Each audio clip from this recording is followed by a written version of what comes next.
So hello all, I'm Joonathan Mägi from Move Guides, where we are building a global mobility platform to easily move people from one place to another. And today I'm going to talk to you about Kubernetes and Istio. And I hope by the end of the talk you're not afraid of any of these. You have better understanding what they can actually provide you. That they're not scary, that there are actually quite simple ways to run with both of them, especially Kubernetes, as it might be that like setting up clusters might be terrible for you. And I can assure you that if you run on these two platforms, then these are actually pretty much production ready. Kubernetes is production ready. Istio builds on Envoy proxy from Lyft that has seen quite a bit of usage, and most of the Istio components actually are production ready. But of course you should test Istio for your own use cases. Kubernetes is currently in version 1.8, but Istio is like 0.12, so that kind of might tell you something as well. Istio especially and Kubernetes as well, they're not built for microservices. You can actually build your monolith applications and you still gain quite a lot from both of these, and Istio is definitely just complementary to Kubernetes. So if you don't want Istio, don't use it. Get started with Kubernetes, get the easier deploys, get the insight that Kubernetes will provide you out of the box. And if you see that something is still missing, take a look at Istio as well and what it can provide you. A few words about what the hell the Kubernetes is itself. So Kubernetes is end-to-end system to automate your containerized application workflows. So that means that it helps you automate deployments. It takes care of scaling. It can do auto-scaling for you. Whatever you might need with containerized applications. That includes observability, getting logs out from the containers, and it can do it on all the possible cloud platforms on your bare metal, so it's perfectly well portable. You can use it on your laptop, you can use it on your own personal server somewhere in your closet, or host it on AWS or Google Cloud or whatnot. Kubernetes got started at Google, where they have seen scale of Google scale. So they knew what they started. By now it's donated to the Cloud Native Computing Foundation, and then they're governing the project. And as it's taking care of containers, it actually supports by today multitude of different container platforms. But of course the most popular one is Docker. So that's what we might be taking a closer look today as well. Now, if we talk about building blocks of Kubernetes, then the most core one that drives everything in Kubernetes is pods, and then pods are for running one or more containers in a shared storage and network space. If you're running multiple containers in a single pod, they are of course co-hosted, and they share a context. Then we have replication controllers. Replication controllers take care of actually keeping these containers running. So when you schedule the pods, you define in your replication controller how many of these pods you need running. And the replication controller then takes care of monitoring those. So if any of those dies, a new one will be provisioned, and so on. So in most of the cases, you have containers running, you need a way to access these as well. And for that, Kubernetes is providing service abstraction. And service abstraction is logical set of pods and as such containers as well that are targeted using the label selectors. So here, for example, we can see that requests come into the product page. Product page itself is a service running pods. Then of course this is a fine example of microservices with multiple levels of requests going in and out. It might be hitting review service, and review service itself might have actually multiple versions of the service running with different labels. So Kubernetes is able to target those pods hosting those containers based on those labels. And of course, actually to get access to your services from the internet, or Ingress actually can be used within your cluster itself as well. Kubernetes has defined Ingress, and Ingress is something that can actually take care of just load balancing. It can take of SSL termination, and all of these components are actually composable. And then, for example, Ingress, you can use different Ingress providers. So if you're running on AWS, for example, your Ingress can be ALB based. If you're running on Google Cloud, it's Google Load Balancer. Out of the box, actually, Nginx is, for example, supported as well, and so on. So many different building blocks are not on this page, but these are the main ones. And if you know these, then you can actually already get started, and you know how your application would be running on Kubernetes clusters. So what are the best ways to actually run Kubernetes?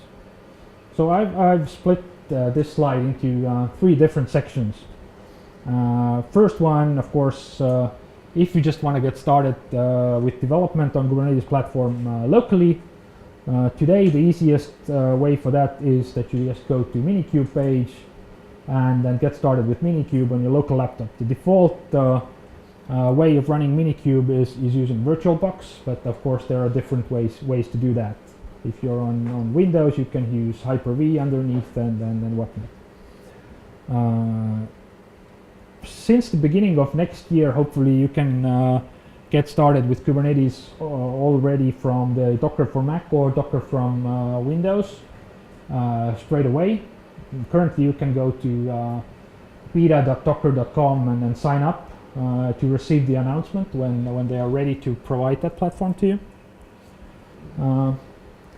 If you are looking to get started with Kubernetes, but you don't necessarily want to manage your own clusters, because it definitely brings some overhead, then currently the 2 best ways for that are Google Kubernetes Engine, that was previously known as Container Engine, and Azure Container Service. And here the Google version of this managed service actually is definitely production ready. Azure Container Service has been available for some time, but they are still in a beta phase. So if you want to get free credits, get started, both of these are actually great ways to get started with Kubernetes as well. You don't have to worry about provisioning the clusters. You don't have to worry about managing the etcd, worry about some state there, and so on. And if you just want to build your own clusters, know what's actually happening underneath, maybe you have some special security requirements that you can't get checked off on any of the hosted services, then for AWS currently the Kubernetes operations COPS is the best way, and for anything else kubeadmin is a fine way to get started. And today we'll actually be looking at COPS, because probably still here in Estonia, AWS is the main cloud provider for many of us. And COPS is the de facto way to provision Kubernetes on AWS. It provides fully automated installation. That installation can be self-healing, or actually self-healing it is definitely, because everything will be provisioned in auto-scaling groups on the AWS. It can be highly available. It doesn't necessarily have to be, but here in Kubernetes context, highly available actually means that the master is highly available. All your nodes are running on containers are running on nodes that are split up into multiple machines anyway. So you can run multiple master nodes, and then kops has support for this. And kops will actually start supporting probably Google Cloud, or actually in some way or form it already does support Google Cloud. They are starting to support VMware and then other different platforms as well. So it's actually interesting competition, because both like kops and kubeadmin are official Kubernetes projects, but they're kind of competing with one another as well. So sorry for this if you're not on Mac, but this is how easy it is to get kops and AWS CLI tools that are necessary to follow along on your Mac. So I'm just using Brew here, Kubernetes CLI. So that's actually providing the kubectl Kubernetes CLI tool that you can use to perform actions on the clusters. Then there's the kops tool itself, and AWS tools as well. So as you can see from this, the kops tool actually runs on your own laptop and uses your laptop to start provisioning the cluster. It doesn't have to be your laptop, of course. You can use it on some Bastion host on your machine, on your data center or whatnot. And all these installation instructions actually are available for all the other platforms. So you can as easily get started on Windows and Linux as well, of course. There are some prerequisites to get started with using kops. Depending on what's your security policies, if they are very loose security policies, or you're just getting started and want to play around, then you can go with as much success, or even use the AWS root account if you're willing. But these are the permissions that in a simplified form, what the kops utility needs to actually start building your clusters. For my demonstration, I actually have an account with all these necessary permissions already provisioned. So the next step to get started is that we need preferably a bucket or some place to store the kops state. So we are creating the bucket here, and I actually have created the bucket already myself as well. And we are naming our cluster, and then we are pointing the kops to a state store. Actually, you don't necessarily have to use these as environment variables, but it kind of reduces the clutter on the command line if you have these in the environment available. And this is actually how easy it is to get started with cluster creation. So it was a lot of talk before, but this is how we actually can get started. Kubernetes kops supports different topologies for creating your cluster. So we might go with private topology, so all your nodes and the masters are not actually publicly on the internet. They are in private subnets. Kops supports different networking ways of networking as well. You could go with Gallico, Wave, whatnot. You can provision a Bastion host as you go as well. So it actually sets up a proper environment for yourself. So there's a Bastion host that you can use to SSH into some of the nodes if you need to do some debugging and so on. And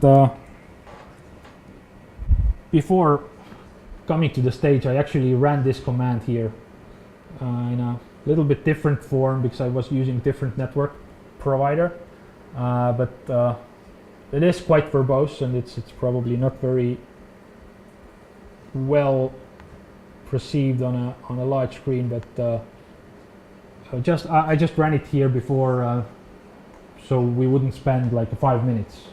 That's how long the cluster takes to come up. And the command that I actually ran was this. So I created a cluster. I used EU Central, so that's the Frankfurt AWS region. I provisioned 4 nodes and then 3 masters. So masters, like 3 is the, if you want to do highly available kube cluster, then the 3 is the lowest master count that you can go with due to the etcd. I of course used private topology. I used the simplest Copeo networking using VXLAN. The Bastion host was of course provisioned, and I set the name, cluster name, and then the state here on a command line. The create, actually what it does, it creates the configuration. So actually to provision the cluster, we updated with minus yes, and then it actually went on and applied all the changes.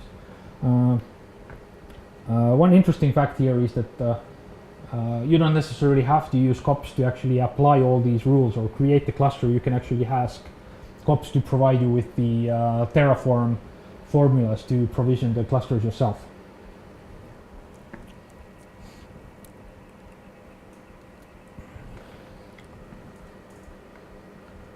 So yeah, instead of spending some time waiting, I actually pre-provisioned the cluster. And then we can actually take a look whether the cluster came up, because I didn't test that. So hopefully everything actually worked. And hopefully there's internet. So it seems that everything actually worked, and we're running the 1.7.10 version. That's the latest officially supported by COPS. You can go with the beta stream and then get 1.8 as well. COPS can actually validate the cluster for you as well. And here it does some additional checks whether the cluster is ready for you or not, and you can see that there's like what are the instance sizes, and everything is listed there. And then we can take a look whether the Kubernetes components that are actually providing to Kubernetes, because Kubernetes pretty much self-hosts, so Kubernetes schedulers and everything themselves run on Kubernetes as well. And then we can see that everything seems to be fine here as well. Everything seems to be running. So that was getting started with Kubernetes. We have a working Kubernetes cluster, and then we can start thinking about and Istio, and then what the Istio is, because I think Kubernetes many of you might have heard before, but Istio might not be so well known. So Istio is something that people call service mesh. What it actually means that it just helps your services to connect to each other. It provides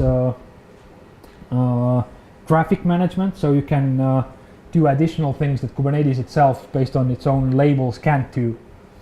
It can provide observability in addition to Kubernetes observability, so you can actually understand service dependencies. You can start drawing service dependency graphs using Istio. It can provide policy enforcement. So say you are hosting services by many different teams on a single cluster, and you don't necessarily want other teams using your services. You can actually build Istio rules that deny some of that traffic, or you can rate limit them or whatnot. And it's all done based on policies that require no code changes on the application side. And then same actually goes for the traffic management and observability. And then Kubernetes and Istio actually takes care of providing service identity and security as well. So if you're running your services and then you want to be sure that the other service talking to your service is who it says it is, Istio can provide mutual TLS between these services, and Istio acts as a CA, so certificate authority, providing these identities to you. And Istio is built on top of NY proxy, and NY proxy has been built started at Lyft, and that has seen quite a lot of traffic recently, especially in the Kubernetes community, where other things other than Istio are being built on top of Envoy as well. So we saw that getting started with Kubernetes was relatively easy. Then actually installing Istio is even faster. What you actually really need to do is just get the latest Istio zip file, unzip it, and deploy it using the default Kubernetes kubectl apply command. Istio YAML is the definition that defines all the different services that need to be provisioned for that. So let's take a look how that actually would look like.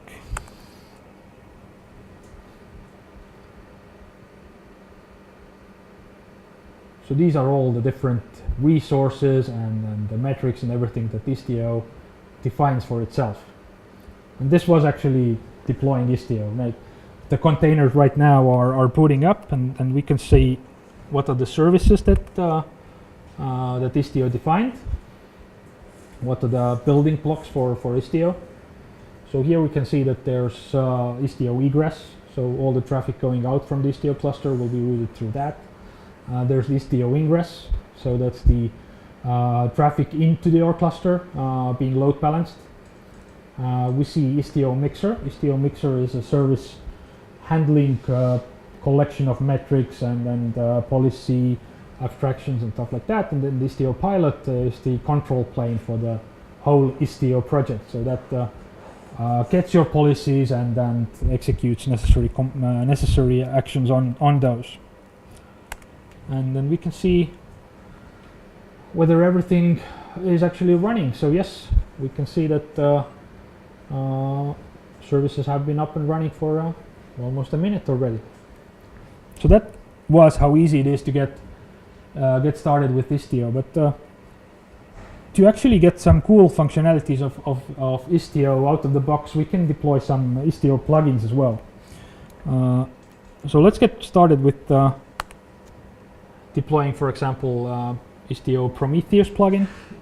So this actually installs Prometheus into your cluster and then also already starts gathering metrics into Prometheus.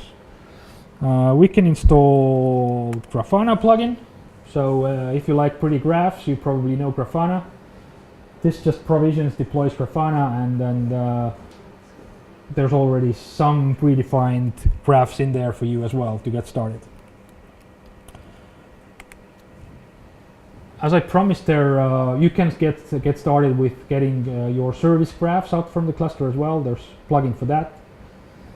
And you might have heard about distributed tracing, all the hype. If you're running microservices, you want to understand what's talking to what and how long those requests are taking. So here we installed the Zipkin and then the Jaeger agent, the Uber's version of Zipkin, or also supporting the open tracing. So all of those now have been deployed as well. So these are the slides that we have already covered. So we installed quite a lot of stuff by just running few lines in your terminal, and all of these services have been provisioned. So previously, if you have tried to install like Grafanas and Prometheus and everything, that might have taken quite a bit more time, but these things here come out of the box. Question. Sure. Do you come with the Istio installation? So Istio provides baseline of it all, but these are plugins. But yes, they are part of Istio. So these the YAML files that I executed, the Kubernetes YAML files, are actually within the Istio distribution. Okay. How is it different from Docker Compose? I let some Docker experts answer that. It's better. It's slightly different. Kubernetes allows you more control over some of the things. I think they try to like Docker Compose is getting closer and closer to Kubernetes as well with what it's doing. So but the Docker is now a great friend of Kubernetes, so all the Docker clusters in the end will start supporting Kubernetes. So I don't know what's the future story with all the swarms and everything is. So far we have prepared our cluster and we have Istio. Istio is ready to go. It's trying to do something, but we have no real application running. So let's easily deploy an application as well, and we will be deploying the same application that I showed you before. So it's an application that actually has multiple tiers. So it's a book product.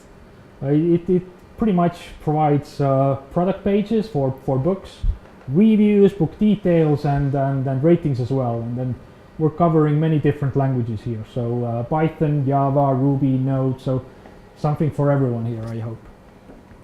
And getting that deployed, as we saw before with other things, is relatively easy. But here's a small trick for that I'm using for Istio. I'm using the Istio CTL to kube inject some stuff into the deployment files as well. So you can actually automate this and make it totally transparent. I haven't done it here because it's easier to show you what's actually happening. But the kube inject actually, when we now go back to the slide and then try to remember how this slide looked before, we can see, and then I told you that one pod can actually include multiple containers. And what has happened here is that all the pods have been injected with the Envoy proxy. And all the traffic that now goes in and out from your different applications goes through the Envoy proxy. And this allows Istio to do a lot of things without actually applying any code changes. So this allows to gather all the metrics, provide all the observability features without you actually needing to do any code changes.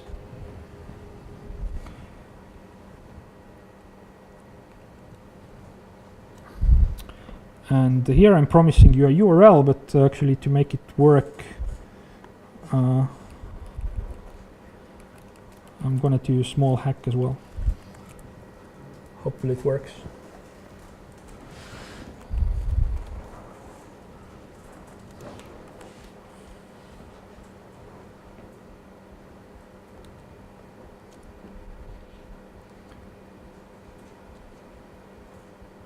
But meanwhile, until it DNS magic happens, we can take a look at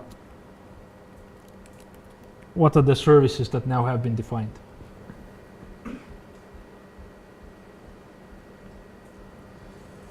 So we can see that there's the product page service running, rating service, review service, and detail service running.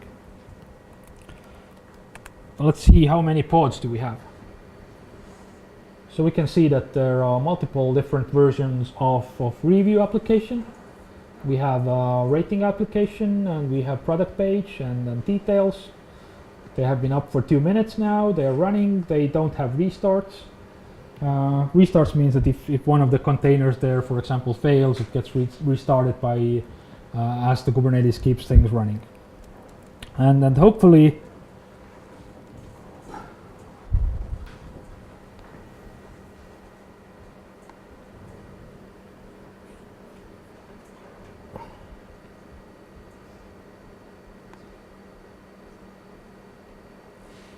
the service actually itself is up and running as well. It is.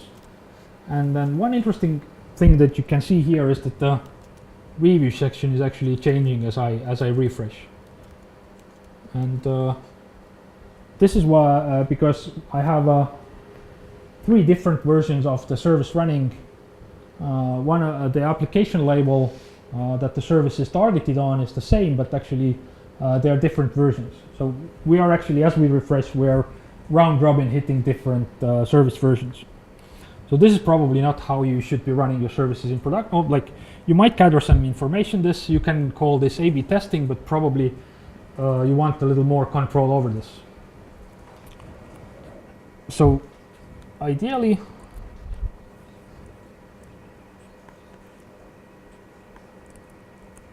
let's try to use Istio to route all the traffic to the version 1 for now.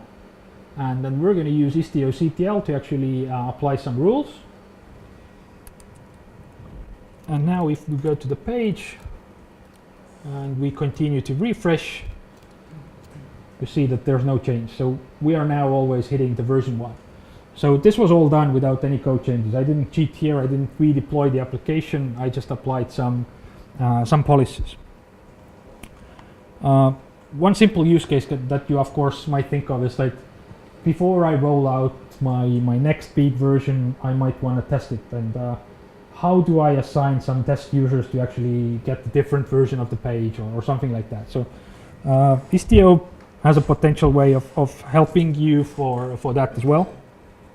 And to show you that I'm not actually cheating, I'm gonna log in. I'm gonna log in using my name and a very safe password. So here you can see that my user currently is seeing the version 1 as well. So there's no star ratings there, nothing fancy. And let's say that we have developed a new version of the reviews application. It's already deployed as well as we before saw. But I want the user Joonathan to actually test that. I applied some rules again without code changes, as the code changes were already deployed. My user is now always hitting the version 3 of the application here. If I log out, everyone else still are hitting the version 1. So we have a simple capability of testing using a test user our functionality capabilities. And then let's take a quick look and how that actually works, or what the rules look like as well, because there are of course many ways of doing that. And always you can't just use a name and a cookie as we do here, but let's take a look. So here we are taking a look at the request headers, and we are looking at the cookie, and my super safe login mechanism just sets my name into a cookie, and then here I'm able to look that the user cookie contains the value Joonathan, and here I'm routing it to label version 3. And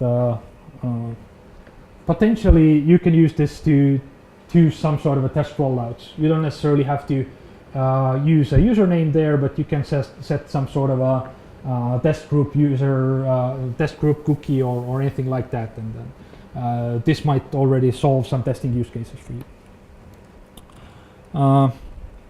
What else cool could we do? So we got test user running. Maybe we want to start gradually rolling this out. So it seemed that it was working for the test user. Let's get some percentage of users on it as well. Again, we can easily do that with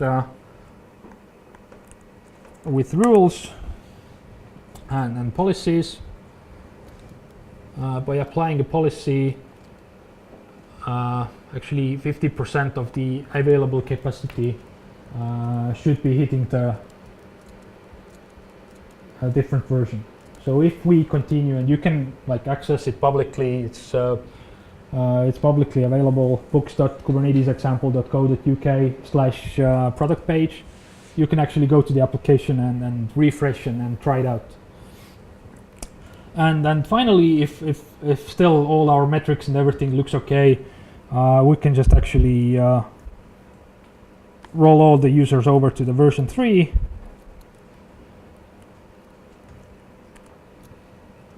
By running simple policies, and we can clean up the Joonathan test user policy as well. So here we have actually completed the test cycle and safely rolled our application into a new version by testing multiple versions in parallel. So this is that something that Istio just provides out of the box. Of course, this is just part of the functionality. Before I promised that we can get, using the plugins, we can actually do some relatively cool things as well. So as we saw some usage on it, hopefully there are already some cool graphs that we could show you as well. And the graphs, of course, would be live. So I locally, as the cluster is a private cluster, and I don't want to build some VPNs or anything fancy into the cluster, I'm actually using the Kubernetes capability of port forwarding cluster ports into my local machine. And here, let's take a look if we can get to Grafana.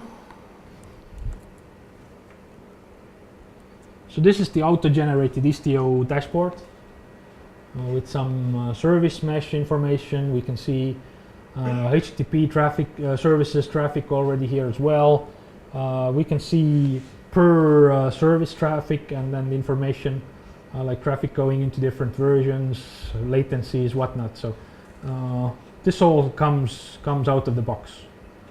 And as Istio supports TCP services as well, gRPC, whatnot, as you start using some of the functionalities, more and more of these graphs will be auto-generated for you as metrics are discovered by Prometheus.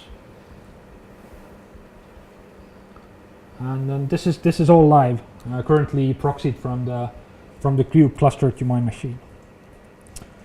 So I promised you something else as well. I promised you service graphs.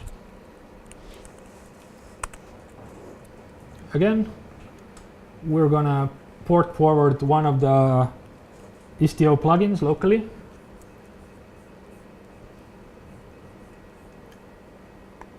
I have the tabs open here. So this is how the service graph for this book application looks like. Request coming in, hitting Istio ingress, going to product page, and then we can see the traffic diverging into different versions of the review applications. We can see how many requests per second have been there, and then some of these services actually are hitting the rating service as well. So this is something tiny that comes out of the box, but actually it might already be useful for you if you have Istio running. Again, for this, we didn't do any code changes to the application. And last but not least, here we're gonna take a look at some distributed tracing as well. Distributed tracing is especially useful if you really are using microservices and then you want to understand what's going on here.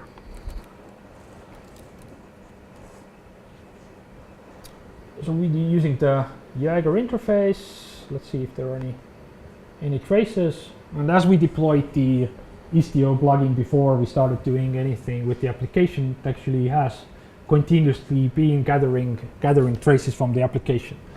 And then we can take a look at the product page traces, and then we can see which services it has been hitting, what the latencies have been there, and so on. So again, out of the box available. And of course, if you want to extend here and if you're doing any database queries or anything like that, some of that stuff Istio can actually gather from the sidecar proxy as well. But if you're doing anything other fancy stuff, you can actually make your application report additional information to using the open tracing protocol as well. So this is all extendable. So you don't necessarily have to live with what the Istio provides out of the box. So it's all meant to be extendable. So these are the different things that that we have currently covered. And we didn't touch any of the security features, other stuff that Istio can do for you, like retrying automatically the requests that failed, for example. So it can do stuff that you usually would implement in your code. Some of that stuff can come free for you, like circuit breakers, for example. If there's enough failures, it can break the circuits. Automatic retries, mutual TLS to authenticate, and so on. So if you want to get more information on this, then of course Kubernetes.io and Istio.io are perfect resources, and both have quite good documentation for everything. You can get the same book application demo. It's part of the Istio distribution, so you can get started with different policies there. Change the policies, play around. It has more coverage for all the different functionalities. It's really easy to get started. And if you still want to continue with microservices and stuff, then of course Move Guides would have use for you as well. So we would be happy to talk to you. And with that, I thank you. So these are Kubernetes and Istio, and then hopefully you can find some use cases, and you can go back in the slides and then get easily started with this. Be it your microservices that you're building, or just if you have some legacy services running and you want to understand what your legacy services are doing, just deploy Istio into your cluster, and you get a lot of stuff for free that you would have to code otherwise. Thank you.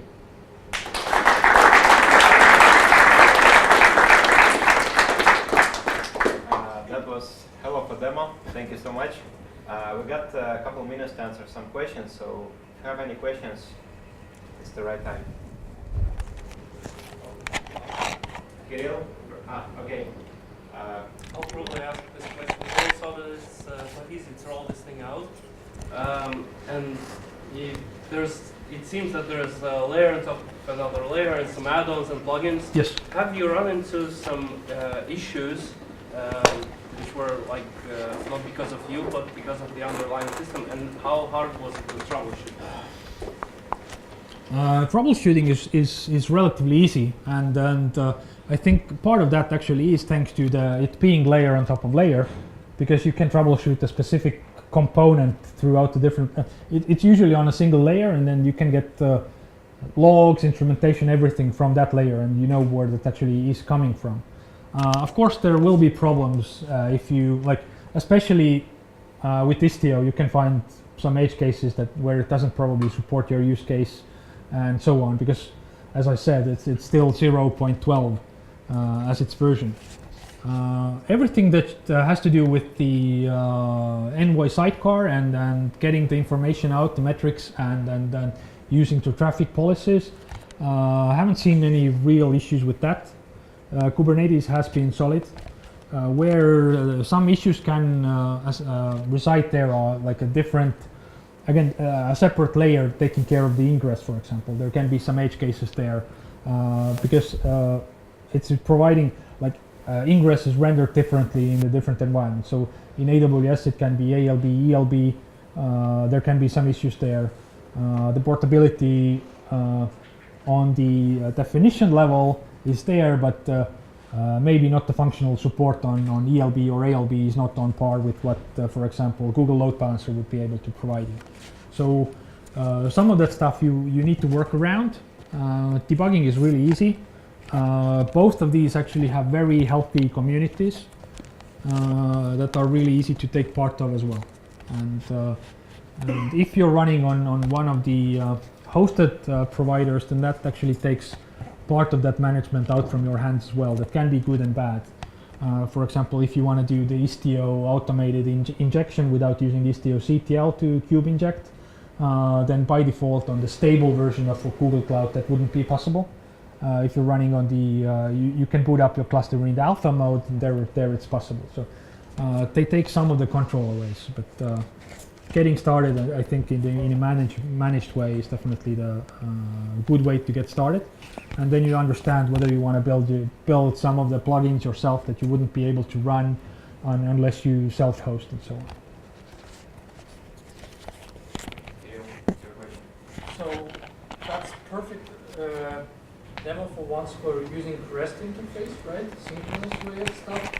But there are people living in asynchronous world. What they have to do with that? Kubernetes supports all sorts of use cases. Like there are jobs that can run totally in the background. Kubernetes supports cron jobs as such with scheduling.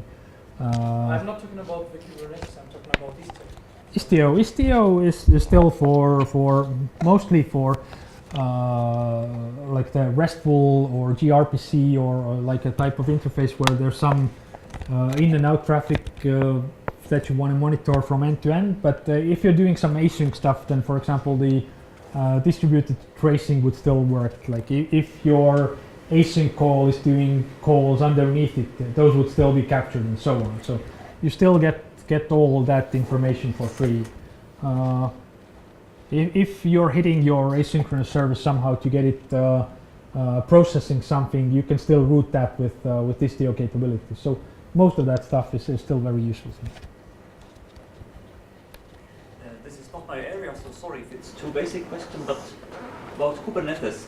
It was a few years ago a Google, like I understand, internal project. It was even presented at DEVCLUB. Mm-hmm. And what has happened since then? What is this CNCF? Who manages it and what is the community around it? So CNCF is the Cloud Native Computing Foundation. They now have many projects, other projects that you might know. For example, Rethink DB, for example, is something that's underneath them, and then by now quite like a ton of projects. I think Docker has given Containerd over to the CNCF and stuff like that. So it's a really healthy community. A lot of supporters. I can't know by heart who else like are supporting there, but community is truly very active. And I think 2 years ago Kubernetes probably was version 1.2 or something like that. Ton of things have definitely changed. A lot of new capabilities, not necessarily many that we discussed here today, but for example, all these asynchronous stuff happening on Kubernetes or cron jobs, for example, and things like that are all new capabilities. Ingress as such is a new concept. It was previously, like accessing your cluster was previously defined differently and so on. And the last question. So, how is support for stateful services? You just use stateful sets in your set. Stateful is becoming a thing on Kubernetes. So if you're first, of course, you can use volumes and then volume claims to actually mount stuff where you store the state, and then these move along with the pod wherever it's created. It still mounts the correct volume, and then there the backing services, of course, are provided by different cloud providers. And if you're self-hosting, then you have to take care of some of that yourself. And if any of your services need stable identity, then stateful sets actually help you there. So if you're running multiple replicas that need to connect to each other, that wouldn't be possible with just connecting using the service name as such, then stateful set actually provides a use case that's useful there. So it's getting there. I think it's safer if you get started without considering state, and then if you can get by using some hosted service to manage your state, then I think you will be much happier. But if you need to care about state, then Kubernetes has a story for that, and there's a lot of information on kubernetes.io on that as well. So thank you so much, Joonathan.